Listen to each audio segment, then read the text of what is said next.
Ladies and gentlemen, welcome to the Cue the Muse podcast, the side spin-off of Cue the Muses, the show, generated by myself and my co-partner here, Mr. Ash Von Chamier Ashley. Mr. Hiya! Hiya! Say hello, Ash. Hiya! Oh, actually, is that politically incorrect to do that? Man, guys, I grew up watching Kung Fu movies. Back off. I know Kung Fu, in fact. And look, I've got my 5 Deadly Venoms shirt on. I'm all about the Kung Fu right there. And it's an American film. A scary actual practitioner of Kung Fu. But all the real, guys, this is the podcast spin-off of Cue the Muses. Ash and I have a multi-part episodic show based around a 5-song EP that we tracked and recorded way back in 2020, 21.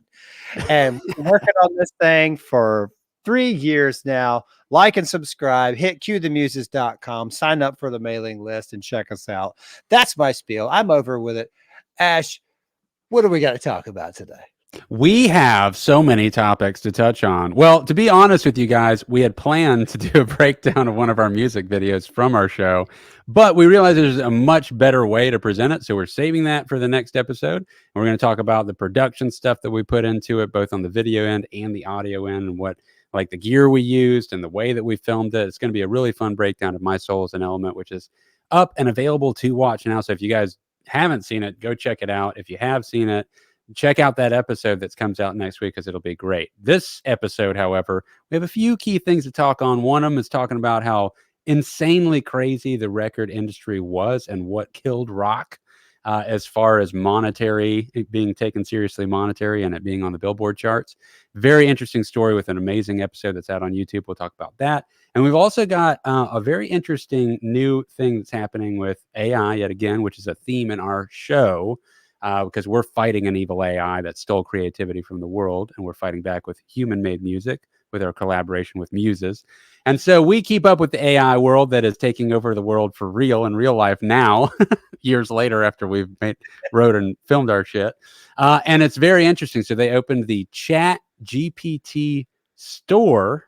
There are now ChatGPT apps. If you guys don't know what ChatGPT is, it's a language learning model that everyone is referring to as an AI. You can get online, you can talk to it, you can ask it questions, and in an instant, it will research the entire internet and answer you with questions. You can have a full conversation with it. It's very different than just like a Google search and trying to then read something or 10 articles and then try and develop what you think the themes are. It's just direct to the point. It's a conversation. It picks up where you left off last time. You don't have to keep rewording the whole pitch of your question. You just ask 1 or 2 words on what you're already talking about, and it knows, and it's crazy. And you've been using it. It stays on topic with you. It stays on topic with you. I've been using it since Christmas Day. Since Christmas Day 2023, I got myself ChatGPT 4.0 for a Christmas present to myself to make artwork, to make quick, silly artwork for the band. What I found is that now I'm using it all the time for research and for just for understanding things that, like in a conversation, maybe in a work setting, I'm in a meeting or a telephone conference, and they start talking about a topic that I don't understand or a building type that I don't understand. I can punch it into ChatGPT, and rather than surf through Google reviews or Google articles or this and that, it just instantaneously gives me everything I need to know right there. And it's like, I feel like I'm a salesman right now talking about ChatGPT. We have no affiliation with it. I wish we did. No, I pay for it just like everybody else. Me too. But it's just so fast. It's scary fast how quick it spits it out. Now, you have to cross-check it sometimes and make sure that it's not pulling inaccuracies, because it's still a trial and error type of thing, and it's brand new. Yeah, it's getting better and better. And when Dick's saying that he paid for it and I pay for it, we're paying for the latest version of it, which is version 4.0 and version 5.0 or 4.5. The next version is around the corner, but you guys can get on and use version 3.5 for absolute free if you want to test it. And there are other ones out there now. Google has its that what did they end up calling it? It's not Bard, but now it's changed names. It's Gemini, I think now. I think that they've upgraded it. It's official. It's not in beta. And then Elon Musk for his, he has Grok. And then Facebook has Llama. And so all these companies are making their own versions of these AIs. But ChatGPT, owned by OpenAI.com, is the leader right now. I mean, they're at the forefront. They signed one of the largest deals ever, and it was with Windows, with Microsoft. And it's being implemented into the Bing search engine. So when you use Bing, which I don't use Bing, so I'm not really benefiting from that aspect of it. But anyway, you're right, man. Like, I use it as an absolute tool. It's like, not only has it been super lightning fast to be able to research something and learn about something like instantaneously, and then ask any follow-up question that I want right there on the spot when I see some information. I don't have to go look at articles. I can ask that one thing and it just tells me. But on top of that, for me, it's been a production assistant.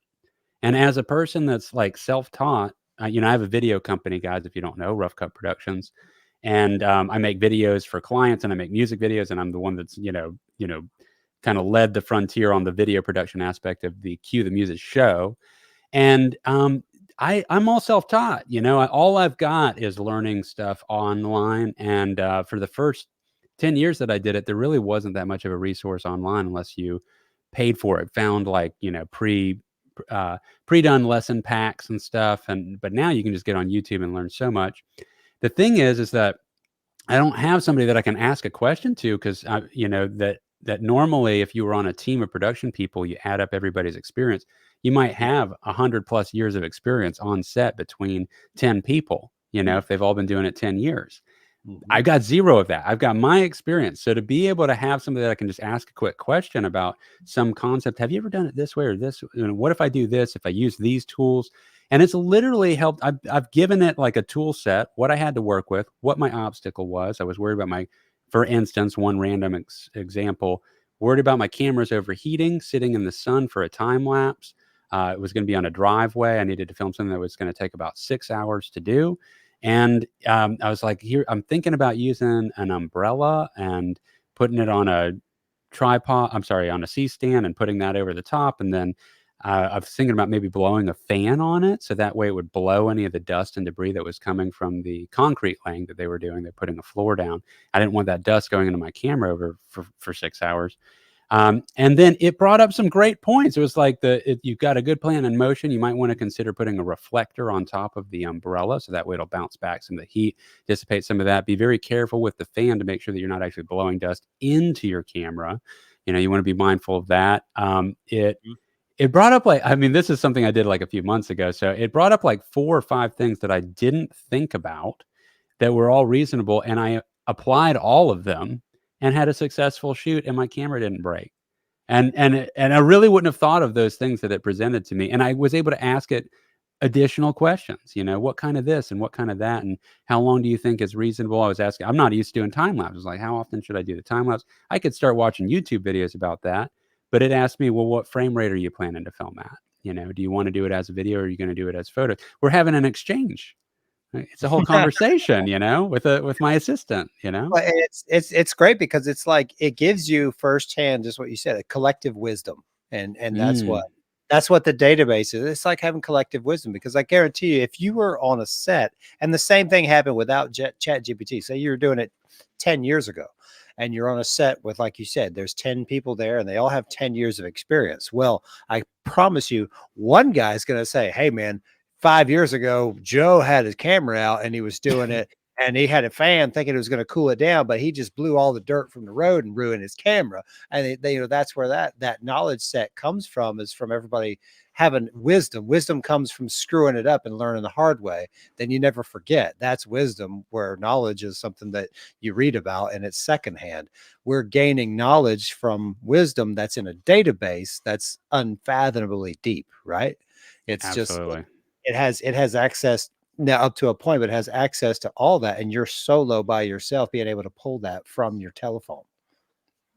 Absolutely. That's the other thing, is like, you can take it with you. They have it at first, when it was implemented, it wasn't an app on your phone. You had to do it, through the website, which is a bit cumbersome on a phone. Now it's an app. I mean, you can literally talk out your question. Yeah. I mean, that's pretty crazy. And now they've got the ChatGPT store that opened up. And this is going to kind of be a bit of a game changer. They opened this 2 weeks ago. And what does that mean? What is a ChatGPT store? It's crazy. What it can do is... You are now entering the Cue the Muses podcast. Please reserve submission of any joy meter statistics until after the program.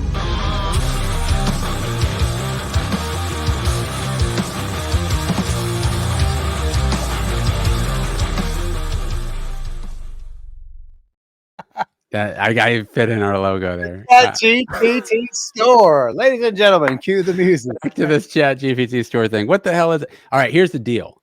People, you, maybe, and me, we don't know how to build apps. You and I do not. Now, I haven't tested this as a maker yet, okay? But apparently, it's easy to do. You can come up with your own ideas for what you think would be a powerful application, and it will use ChatGPT. And so you dial it in for some specific type of task, and it becomes an expert at that. You kind of point it in the direction of the database that it should use. Okay. So for instance, I have tried some of the apps. One of the apps, it is, you know what? I think they had to change the name because I can't say YouTube in the title, or maybe they got that back. But if you look up, you'll be able to spot it because there's not like a ton of apps yet.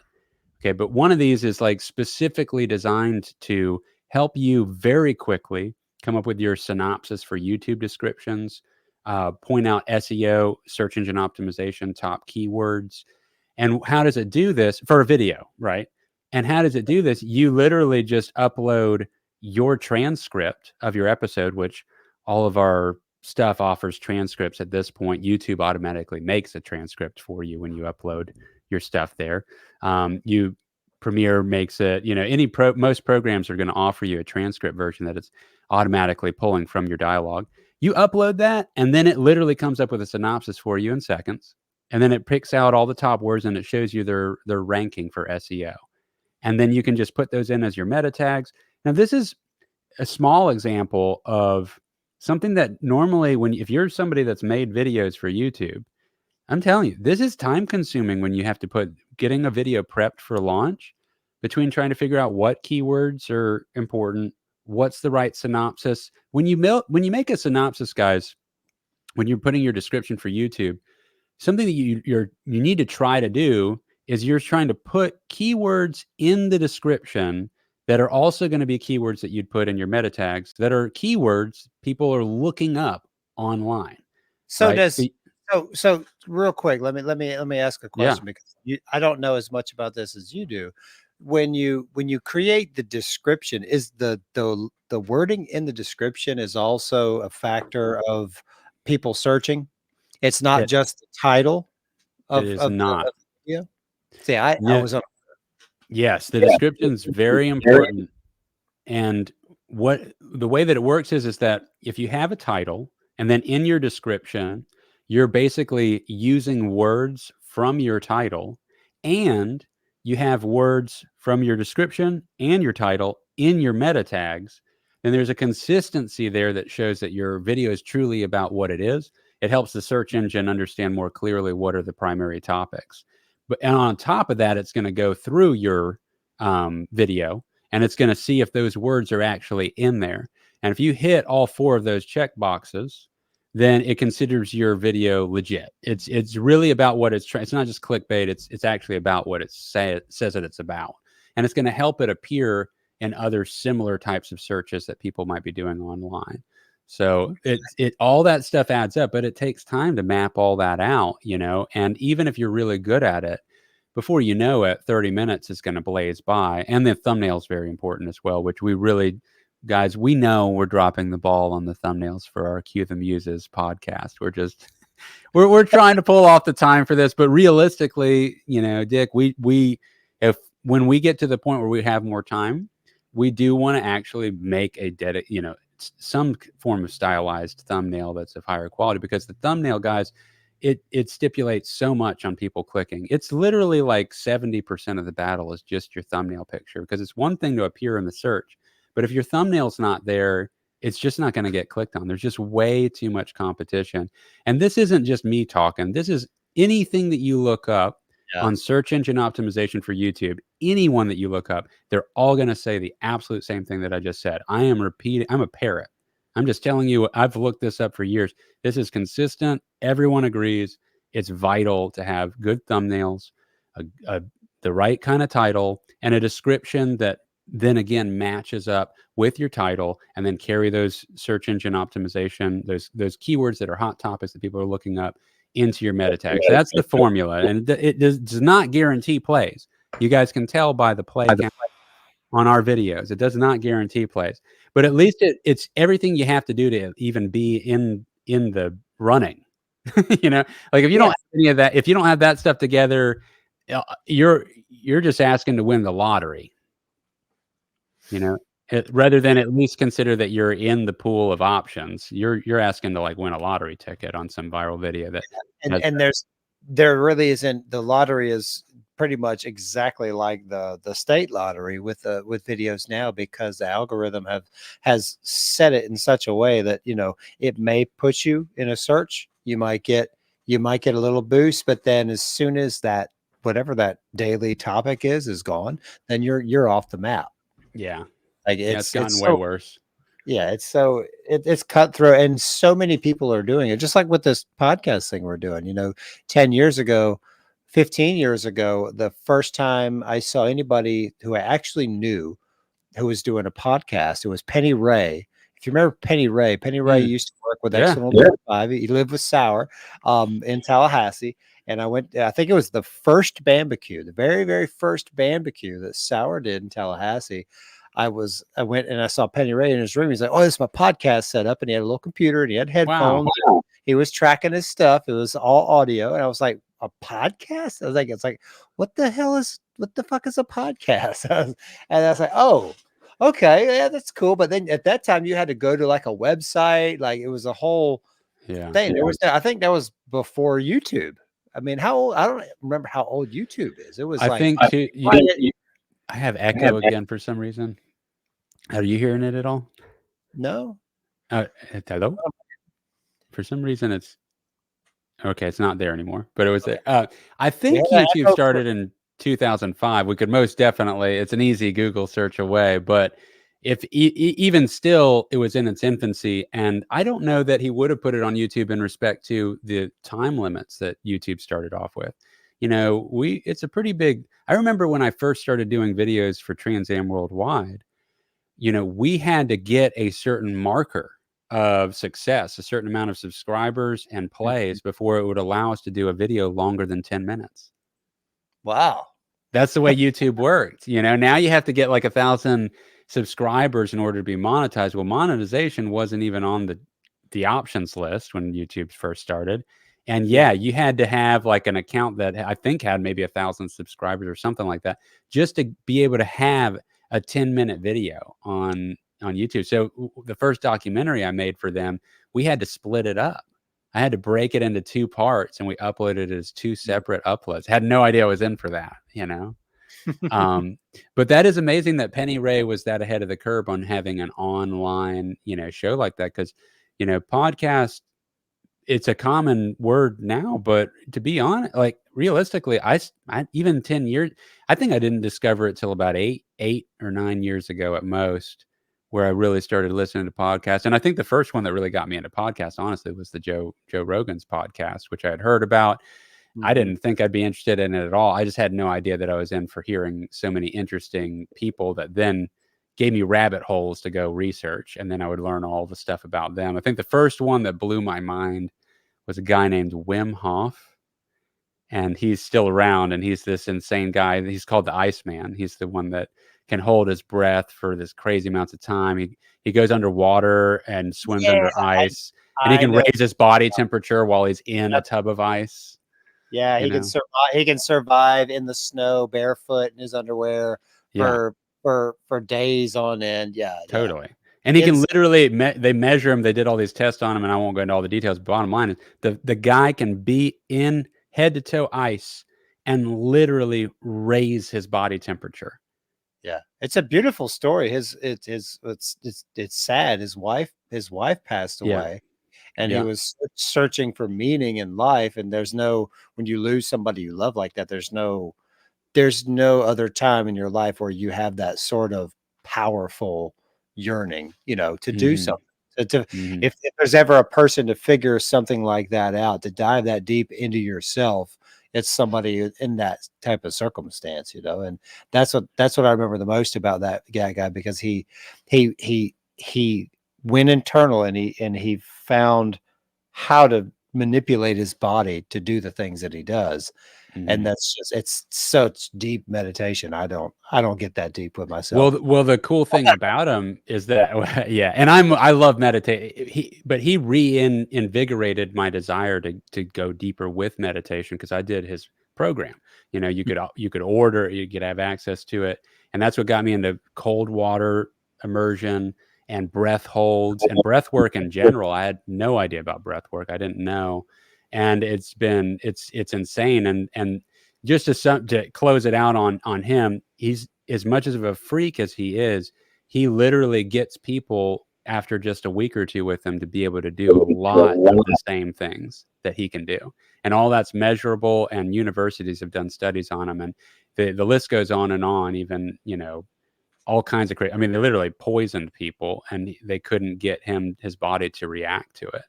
It's kind of crazy. Wow. Yeah. Well, circling back to the podcast thing,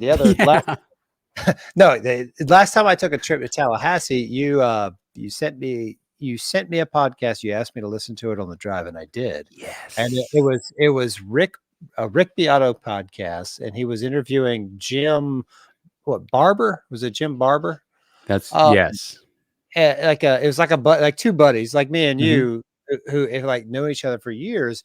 But those two guys were telling stories from like the fall of rock and roll, like the fall of the major label.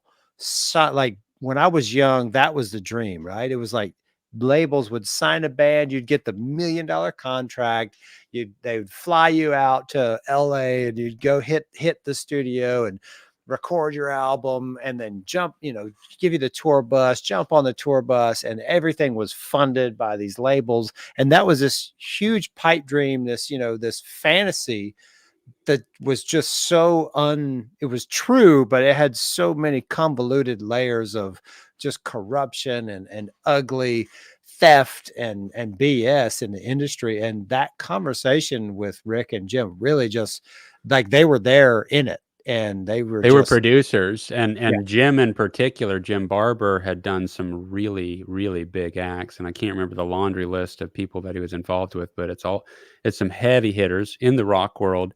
And he was right there with the labels, and he went through all the motions of all the different types of job positions that were invented out of thin air. And same with Rick Beato. And Rick Beato is the actual recording engineer producer. I don't know that Jim Barber was recording. I think he was just a producer.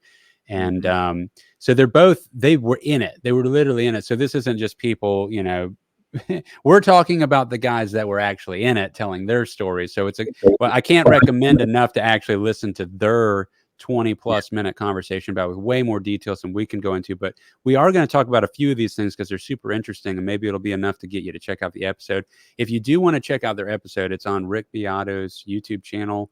And the name of the episode that came out a couple of weeks ago is How Corruption and Greed Led to the Downfall of Rock Music. And what that title really is implying is that, realistically, rock is not the hot ticket in the music world to get, like, major backing for nowadays. They're not signing people left and right. Now, granted, the world has changed. How they make their money off of music has evolved. There's all kinds of things like 360 deals where they get a piece of literally every part of anything that you generate income from as the band, from t-shirts to your ticket sales, etc. Whereas before it used to be just the record sales. But getting past that, there were some really wild ways that they approached creating these insane job positions that were cutting all this money out of everyone's hands for jobs that didn't even need to exist. And this main job title was called producer managers. And I never heard of what I never heard of this term before this episode where I was listening to these guys talk about it.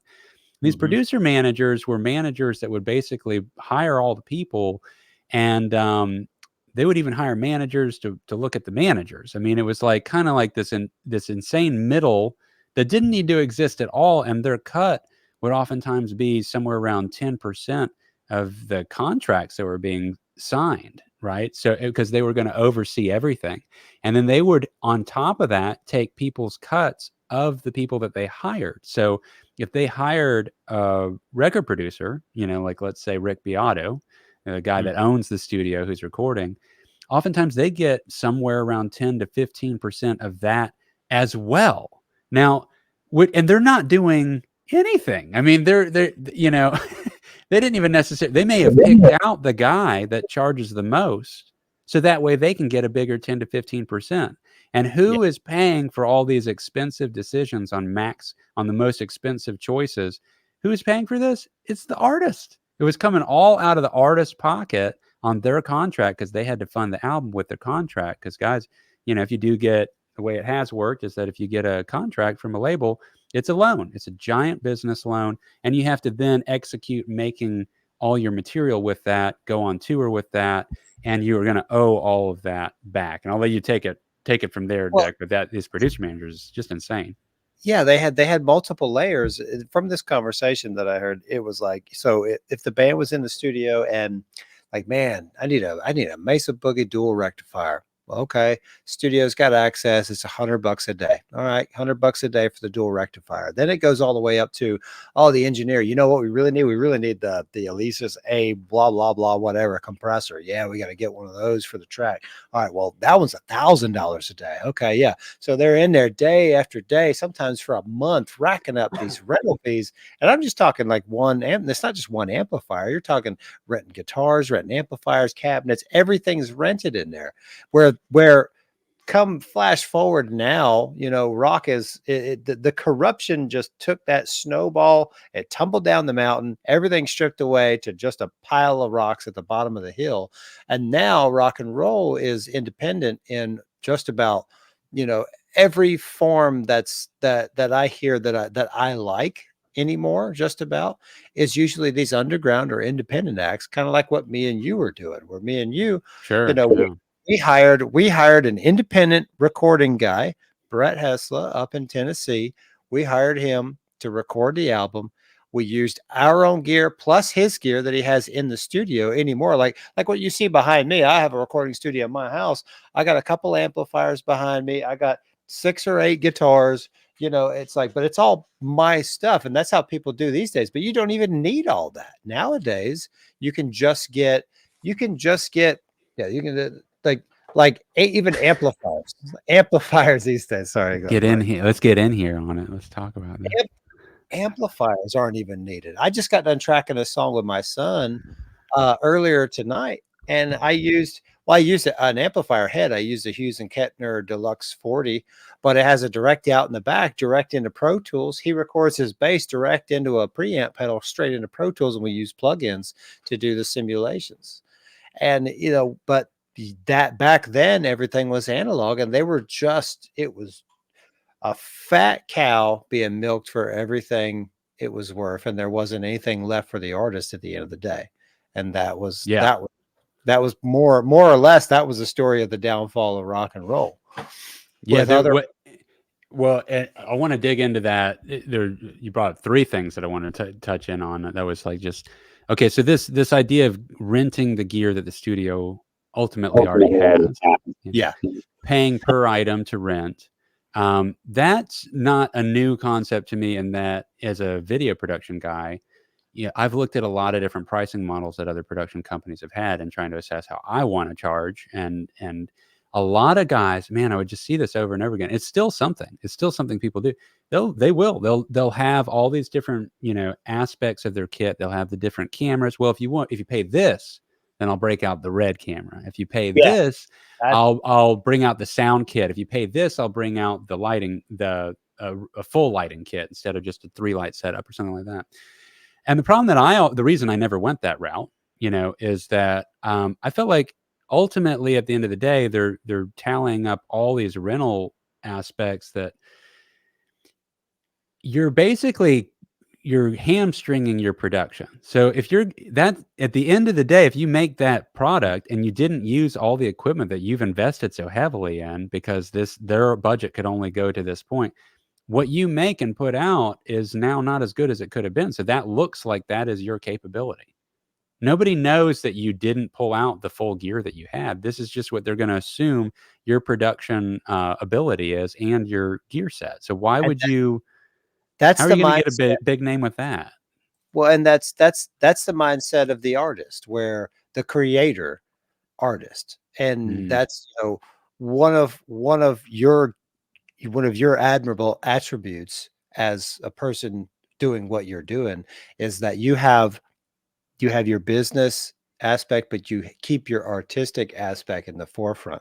What you do, what Ash does with Rough Cut Productions, keeps the art in the forefront, and the monetization, the paycheck, the bill at the end of the day is what it is. It's on the back burner, but it's not. You're not focused on the dollar. You're not. mm, That's not the prime goal. Your prime goal, when I hired you to do our production, there was a rate we agreed on. There was no there was no increase. There was no hidden fees. There was no, well, we could do this, but it's going to cost this. It was, this is what we're doing. This is what it costs.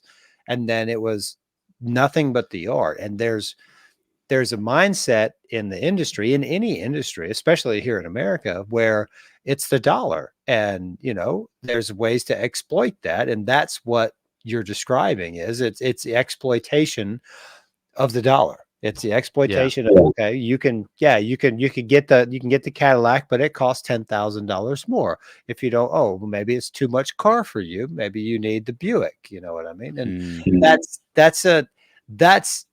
it's two different things that unfortunately have to live next to one another in the industry, artistry and monetization. But finding the middle road is where it becomes hard to keep the integrity and to keep it fresh and to keep it really interesting when it comes to art, when it comes to music or film or anything like that. Whereas you can spot the cash grab from a mile away, right? you sure can. And that, I respected Rick Beato. His YouTube channel, guys, is just fantastic if you want some of the best music interviews with musicians. So I really recommend it. But he pointed out that he just never went that route either in his the way that he charged. And he thought that that was kind of outrageous that people would do that. And he gave some actual numbers, examples of how much these rates were. You started to say $100 a day for this, $100 a day for that.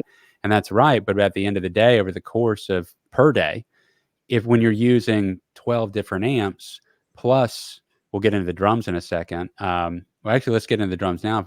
A lot of times they would bring in, an actual drum tech that would be in charge of the tuning. This needed to be a separate position, which keep in mind, a lot of these recording engineers in-house, if they've got their own studio kit, most times when you go to record, a lot of times, I should say, you use the studio kit that's there. You don't necessarily use your own drum kit, because they've got this kit that's dialed in for the room, exactly, and they've tuned it up. They know how to tune it up. But in this case, these producer managers would definitively hire a drum guy. They'd be in there for the week, and I can go into all breaking down, or they go into breaking down what their purpose was, but they didn't necessarily do an insane amount. And as an example, it's like there's just their pay alone at the end of a week was over $25,000.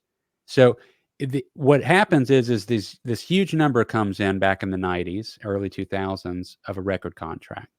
And there's this massive amount of money, and you got this young band that really has no, and rightfully so, there's no reason that they should have the business sense to understand how to deflect all these different aspects of what they're being told. They need to have, this is standard issue, this is how we put together an album.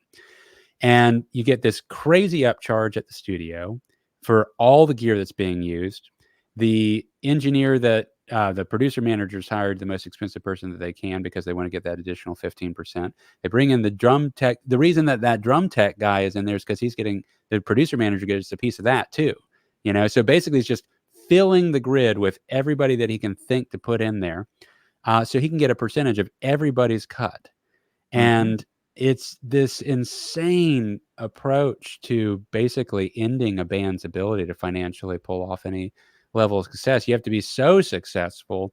And this is why you hear all the horror stories of bands that literally, did not make it because of how terrible the record contract was. By the time they got to their second album, they hadn't even necessarily reimbursed their full album. And it's unbelievable how much money they would rack up right out of the gate just in that experience of basically getting raped, financially by these people that are just taking advantage of them. And then as an artist, what are you supposed to do as an artist when you get your dream, you get sold this pipe dream, you make the best album of your life on credit with all the best gear, and you're so happy and you're so full of creative energy, and then you finish the album, you go on tour, you tour for a year, 2 years, you come back, you're broke, you got no money, you got to make another album, you're in a dark place, and there's nothing left, and you make the other one,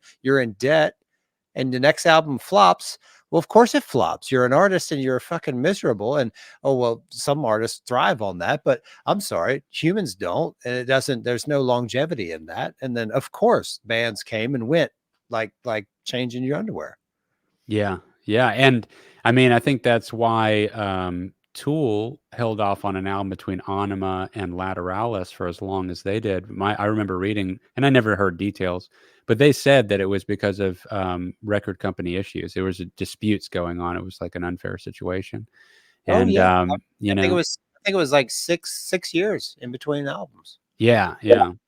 And so you hear about all that. It's terrible. So then there was this other element that they talked about that was very interesting to me, and I hadn't really heard it broken down this way. So from 2000 to 2010, pretty much, there was kind of like the reference point was looking for the next Nickelback, like because of the right, and so they're on the hunt for these bands that can kind of sound that way, but beyond looking for the band that can be the next wave of that similar sound that they know works, we get that they're looking for formulaic. There was something brought up in that conversation that I found really interesting. They would use all the top albums ultimately would use the same basic 3 or 4 studios, same 3 or 4 engineers over and over and over again, and they would go with the same formula as for how the mixes were for making the albums. And so his opinion was, Jim Barber's, and it was very interesting, and I kind of want to agree with him on this. The diversity between the soundscapes, the way that the mixes were, for albums in the 90s versus albums in 2000, 2010, is night and day. Like you'd have all this diversity of how the albums were sounded, in the 90s. And then by the time it got to the 2010, it was just kind of like all this, it almost is interchangeable tonal quality wise, the way that the mixes were, the tones that were happening on the instruments. I kind of think I agree with that. I want to kind of go back and listen to more of this stuff and kind of see if I feel that's a true statement. I feel the same way. We're kind of, I feel like we're kind of recapping from memory what I heard, and where that came from was when Clear Channel and Cumulus basically bought up all the independent radio stations across the nation. And before that happened, you had every town, every college town, every area in the United States had its own scene and its own group of kids, group of bands, group of musicians doing live shows. And there was no internet, there was no connectivity between towns other than radio, and radio only spread so far, so what happened was the two big players bought up all the radio stations, and then they hired one guy to be in charge of everything rather than having an independent manager at each of the radio stations. They hired one guy to control all of them. So whatever was hot was hot. And that's when everything became uniform and all the color went away and everything, this is hot right now. This is the nation, rather than having independent. Well, this is what's happening in Seattle. This is what's happening in LA. This is what's happening in New York, Chicago, Orlando. It was just this is what's happening. And Yeah. this is what the sound is. And it became uniform, and it just dumbed it down so fucking much. And sorry to cuss, but I'm a musician. I've been playing music for 25 years. And when I heard that, I always had stipulations. Now I have friends who work for the radio, and they're great people. And I think it's a fun, cool thing, but I think it's just got to get back to something that's unique to the area rather than the same thing everywhere. Because where's the fun in that? The rock and roll should be something like last weekend. I was here in Brevard County, and I was here at home for the first time in a couple weeks. So I got to hang out with my family, and my son and I had a free night Saturday night. I said, well, let's go to the Bands in Town app. Okay. I got the Bands in Town app on my phone, and you find local shows. So I searched through, I skipped the big ones, like the big ones in Orlando or whatever. And I said, I found a little rock show at a record store in downtown Melbourne, Savvy Vinyl Records. It's a little less than 1,000 square feet store, like a 600 square foot record store. There were 4 bands that played that night, and I went in. I paid $7 at the door, didn't know anybody, and by the end of the night, I felt like I was with people I knew. It was so fun, so intimate, and the bands ranged the gamut from a jam band opening up called Yaldiv, like YALL''DVE or something. Then the second band had the same guitar player from the first band with another group of guys, and they were called Fields of Saturn. And Fields of Saturn, you would really dig. They're like a progressive. I like the name. Yeah. Really cool. My echo is back, unfortunately. I don't know what keeps happening with that. But as the band went on, then the bands got heavier and heavier. Then the next band was called Forfeiture. Had the same guitar player, a different guitar player from Fields of Saturn. So the first 2 bands shared one guitar player. Second band had another one. He was in the third band, Forfeiture. And then the last band that played was fucking brutal, called Coagula. They were like a hardcore death metal band, and there was a full gamut. It went from jam, like hippie jam band, to prog rock, to like metalcore, to death metal, and it got heavier and heavier. And it was all in this tiny little vinyl store. But I never would have known about it. It was so fun, but I never would have heard about it anywhere else other than doing research and finding it on my own. And I found it on the Bands in Town app, but that Bands in Town app, it's a localized search of what's going on right here. It's not a big. I wasn't looking for shows across the nation. I wasn't looking for the Slipknot tour or the Nickelback tour. I was looking for something happening here right now. And the radio isn't a platform that I feel like anybody is really paying attention to. It's just so tough. There are some independent radio stations happening, and there's some radio stations. I know in Tallahassee, I know that X101.5 and Clear Channel is trying to start back a momentum that they had. And that's almost kind of the reason that I'm in Defy the Tyrant, because Ian had to step away from Defy the Tyrant, and Ian is now working at Clear Channel in Tallahassee. And I know he's working to make a change in the system for the better. But it's just right now, it's just not there. It's still stuck in the same pattern. There's a tremendous amount of echo. Still, I don't know what's changing, but I think it's really cool that he's trying to do what he can do, and I think it's great that Clear Channel is trying to bring back a little bit of local play. But it's a bit frustrating. I mean, I'll just say from the outline, it's like, that this situation is a manifestation of decisions that they made ultimately. Yeah.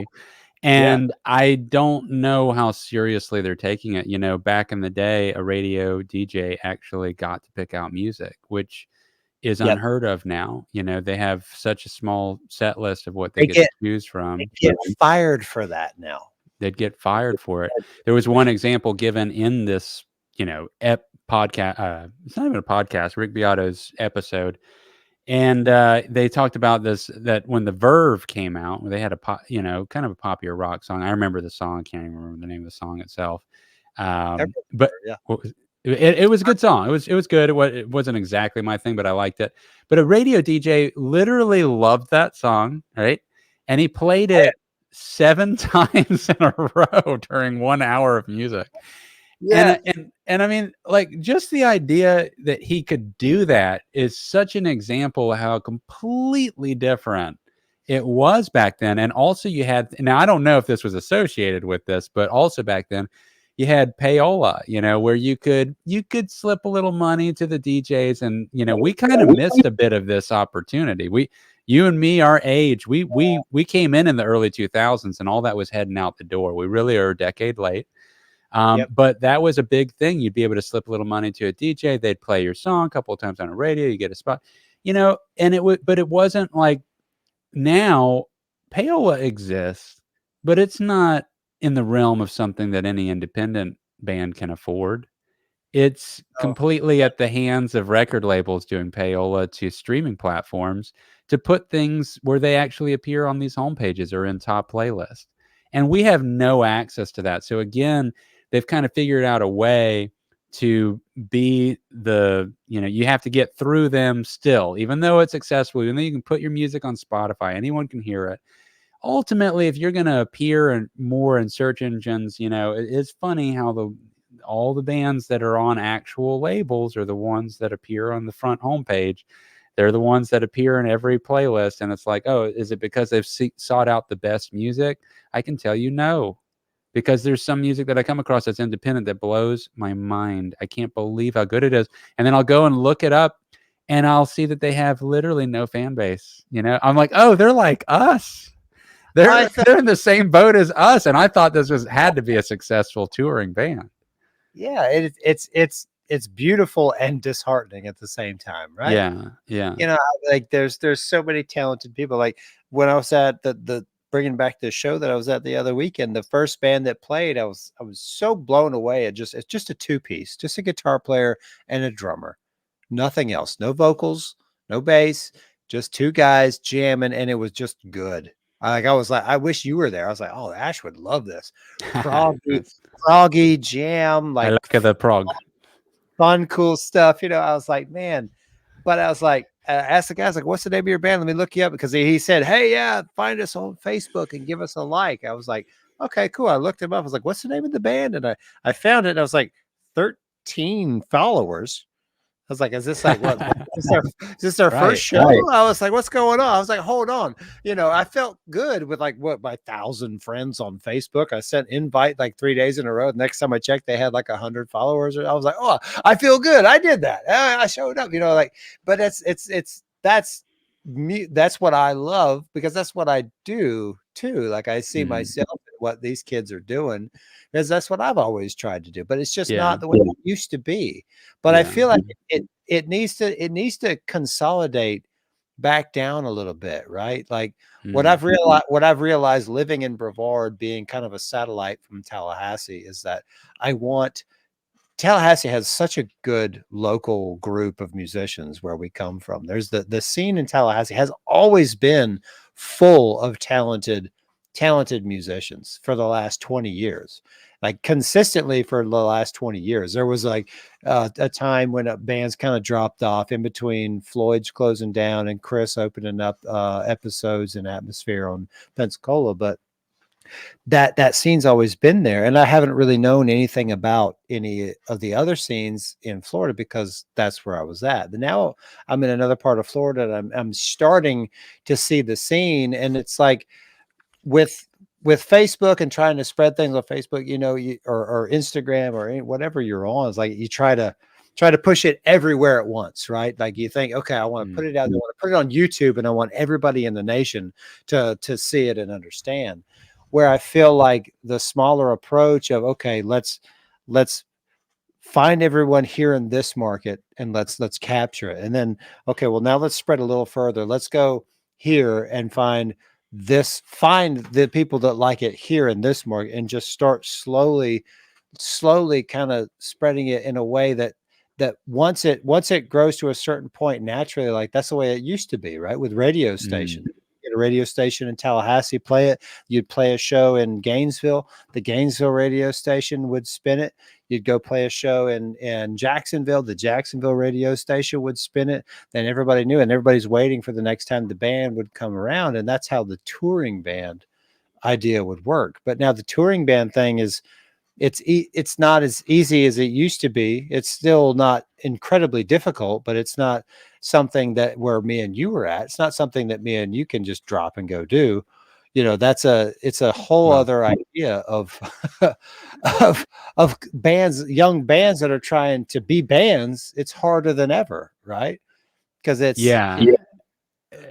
I think for one thing, the older you get, the more responsibilities you have, the harder it is to drop things on a whim. You can only hold out for so long. I held out till I was 29, 30, somewhere in there before I really started investing in a career path that was still potentially synergistic because video stuff, it was still synergistic to still work with music and still pursue my dream with music. But I really held out for a long time, not, trying to be available to be able to leave and go on any amazing opportunity that presented itself tour wise. You can't start investing heavily in a job or you're going to abandon that job and you're going to burn a bridge. And then so I held off for a long time. A lot of people have to hold up. Your early 20s is absolutely the best age to pursue that approach to do it.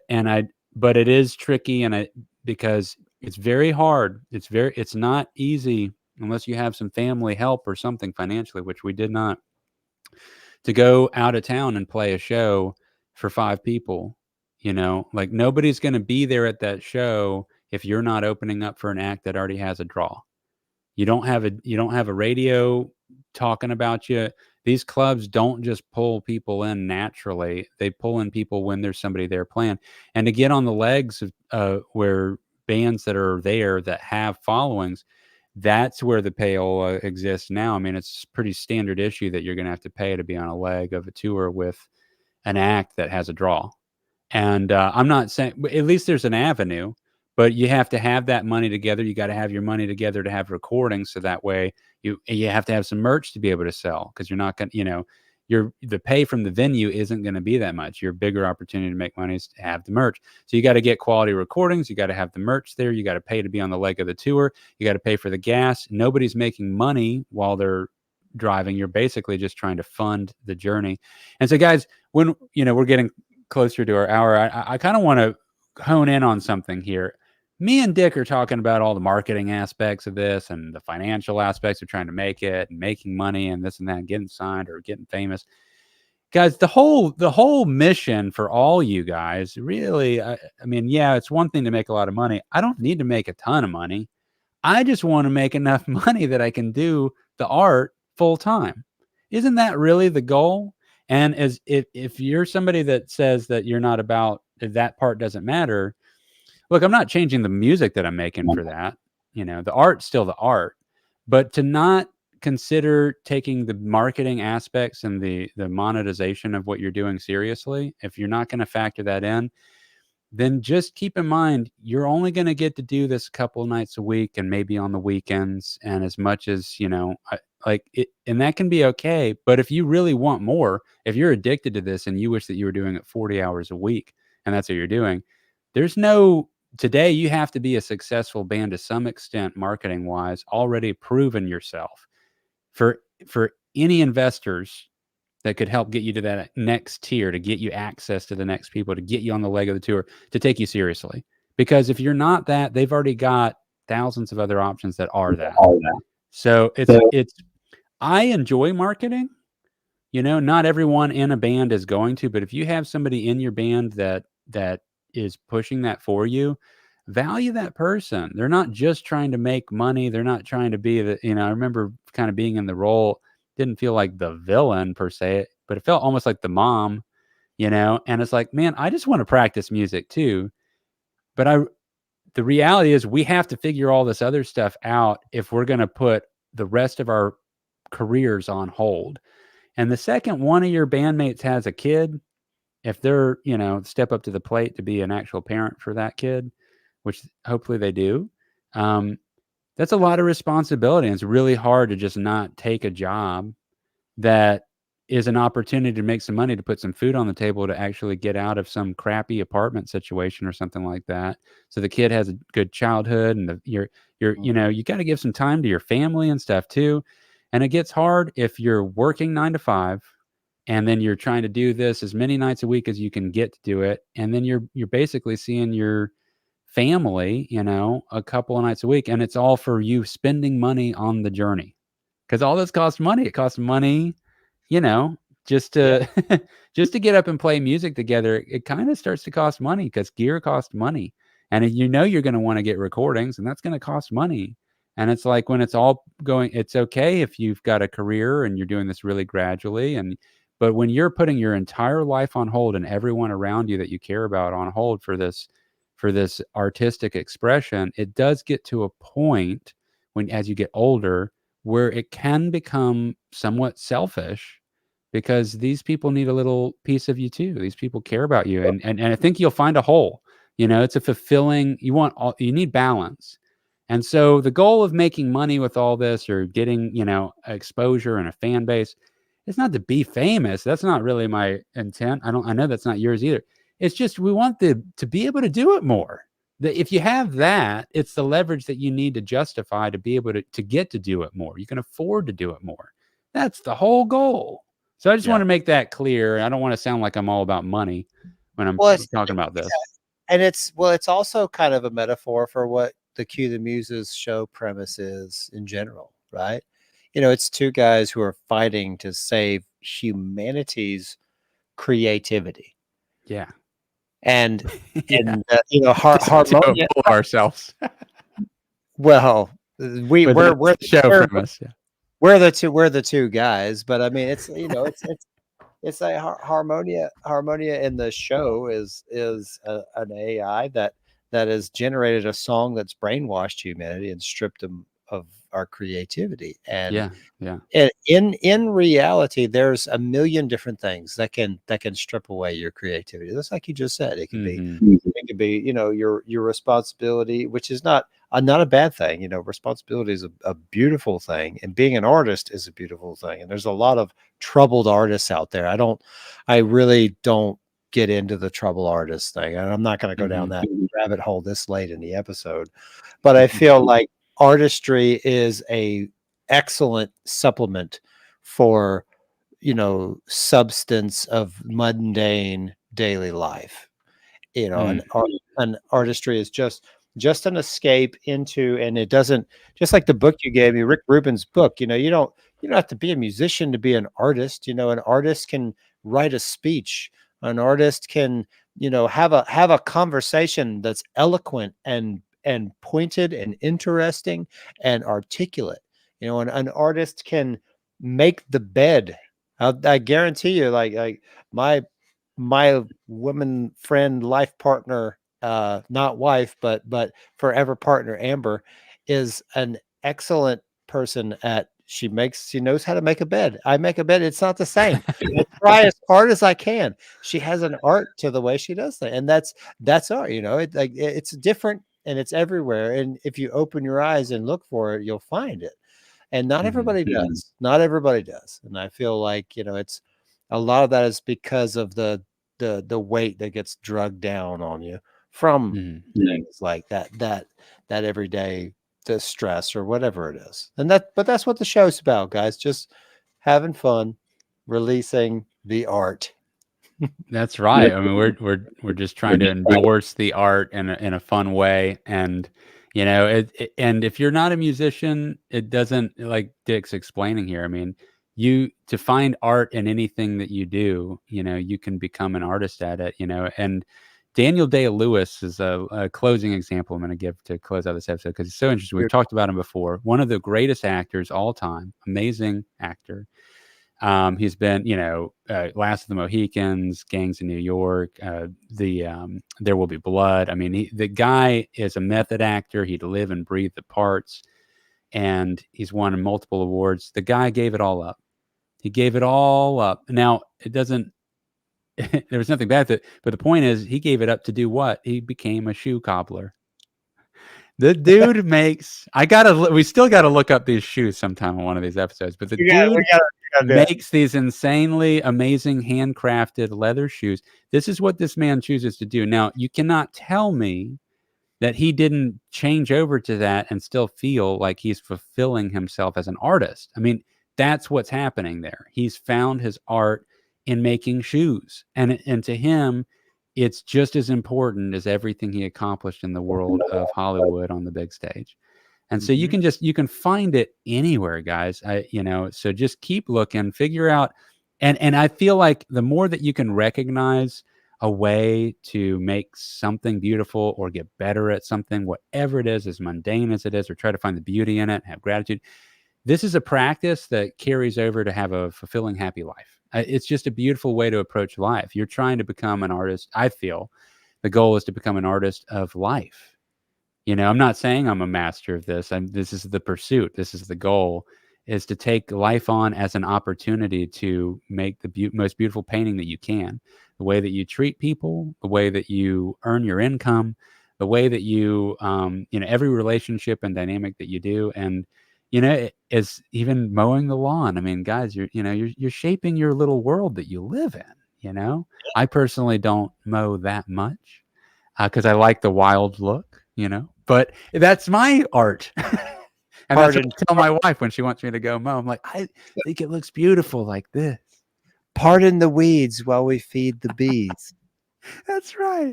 Guys, we love you. And this is a fun episode. Next week, we're going to try to get together so we can do a breakdown of our actual Cue the Muses music video, the first one that came out in the first episode. And we got another episode that we're working on. It's going to come out when it comes out. And I think we decided that we're changing the name episodes over to chapters because this is more of a mini series than a consistent episode show. So, we're going to put out our third chapter as soon as we can. It is being worked on, but there's so many people that have no idea that these first two chapters exist, and they really need to check those out. So they'll check out a third chapter. It is a story that's continued. So we want people to know about it. Please do spread the word. The website's written right here on our page the whole time, cuethemuses.com, or you can find us on YouTube. And we really appreciate you guys listening to what we have to talk about. We think it's fun. Throw comments out there on anything that we have this video up on, Facebook, YouTube. Let us know what you want us to talk about or what you found interesting. We're always interested to know what people think is interesting about our show.